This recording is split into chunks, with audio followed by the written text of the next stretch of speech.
আসসালামু আলাইকুম। তো আজকে আমরা চলে এসেছি 5 নম্বর ঘাট ঐতিহাসিক মাছ বাজার নারায়ণগঞ্জে। তো এখানে আজকে আমরা মাছ কিনবো, তো আপনারা আমাদের সাথে থাকুন, দেখুন কিভাবে আমরা মাছ কিনি। এই যে নারায়ণগঞ্জের যে বাস টার্মিনাল, এখান দিয়ে যাচ্ছি হেঁটে, আর ওই যে সামনে দেখা যায় মাছ বাজার, সেখানে গিয়ে আজকে আমরা মাছ কিনবো। তো এই যে হলো মাছ বাজারে এসে বসছি আমরা। এখানে কিন্তু দেশি বিদেশি নানা রকমের মাছ আছে। তো আমার আব্বু সামনে যেতেছে, আমার আব্বু আছে মাছ কিনবো। আমি তো জীবনের প্রথম আসলাম, জানিও না কিভাবে মাছ কিনতে হয়। যাই হোক, আপনারা ভিডিওটা পুরোটা দেখেন, ইনশাআল্লাহ ভালো লাগবে। নারায়ণগঞ্জের 5 নং ঘাট অনেক পুরনো আর ঐতিহ্যবাহী একটি নদীঘাট। শীতলক্ষ্যা নদীর পাশে হওয়ার কারণে বহু বছর ধরেই এখানে নৌপথে মাছ ও মালামাল আনা নেওয়া হতো। ধীরে ধীরে এই জায়গাটা মাছের আড়তে পরিণত হয়। এখানে দেশের বিভিন্ন জায়গা, বিশেষ করে নদী অঞ্চল থেকে প্রতিদিন মাছ আসে। রুই, কাতলা, ইলিশ, পাঙ্গাস, তেলাপিয়া থেকে শুরু করে অনেক বড় বড় মাছ এখানে পাইকারি ও খুচরা বিক্রি হয়। 5 নং ঘাট এত ফেমাস হওয়ার কারণ হলো এখানে একসাথে অনেক ধরনের মাছ পাওয়া যায় এবং ভোরবেলা পুরো জায়গাটা জমজমাট হয়ে ওঠে। অনেক ব্যবসায়ী এখান থেকে মাছ কিনে দেশের বিভিন্ন জায়গায় নিয়ে যায়।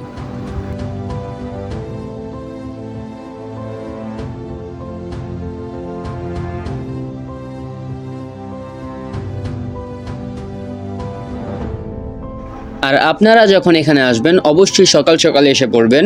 আপনারা যদি 8টা-9টার পরে আসেন তাহলে কিন্তু ভালো মাছ পাবেন না। মানে সকাল সকাল আসলে একটু দামও কম পাবেন এবং ভালো মাছ পাবেন। আর আমরা কিন্তু এখন অনেক হাইটা অনেক ঘুরা দেখতেছি কোন মাছটা ভালো হবে, কোন মাছটা কেনা আমাদের উচিত হবে। তো আপনারাও কিন্তু এভাবে পুরা বাজারটা ঘুরা ভালো মাছ দেখা শুনে কিনবেন, দামাদামি কইরা কিনবেন, এভাবেই কেনা উচিত।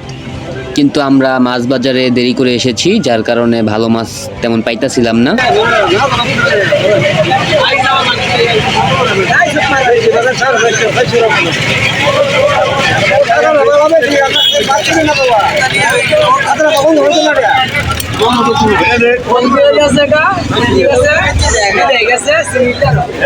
তো 400 টাকার মাছ 300 টাকায় দিল না, দামাদামি করলাম, তারপরও লাভ হলো না, সে দাম কমাইলো না।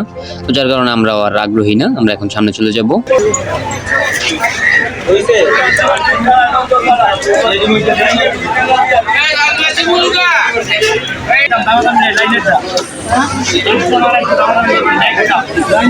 মানে হয় এইটা কাঁচাড়া ফিরিদিংটা কাঁচাড়া একদম আপনি আরামাদার চ্যালেঞ্জ করে আমার তাই নিয়ে কয় কেজি মেরে কর ঠান্ডা ঠান্ডা থাকবো না এটি তো আহে সব কিছু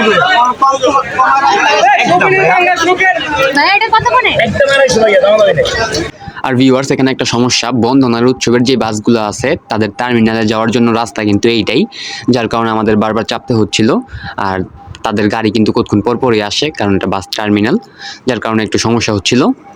একবার দেখেন কত সুন্দর সুন্দর পাঙ্গাস মাছ। এরকম পাঙ্গাস মাছ আপনি আগে কখনো দেখেছেন কিনা কমেন্ট বক্সে জানান। আর এখানে আছে রুই মাছ। রুই মাছগুলো দেখতে অনেক সুন্দর এবং তাজা মনে হচ্ছিল। তো এখানে আসতে আপনারা সব সময় তাজা মাছটাই পাবেন যদি সকাল সকাল আসতে পারেন। কিন্তু বর্তমান বাজারে সব মাছের দামই তুলনামূলক একটু বেশি হওয়ায় কোনো মাছই আমাদের পছন্দ হইতেছিল না।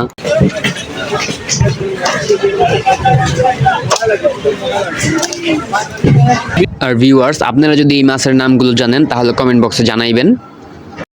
তো আমরা কিন্তু দেরি করে আসার ফলে অনেক ঘুরতেছিলাম, তারপর আমাদের মাছ পছন্দ হচ্ছিল না। এটাই হলো দেরি করে আসার ফল। তো যাই হোক, দেখি মাছ না কিনে তো আর যাবো না, দেখি কোনটা পছন্দ হয়, একটা তো নিয়ে যেতে হবে।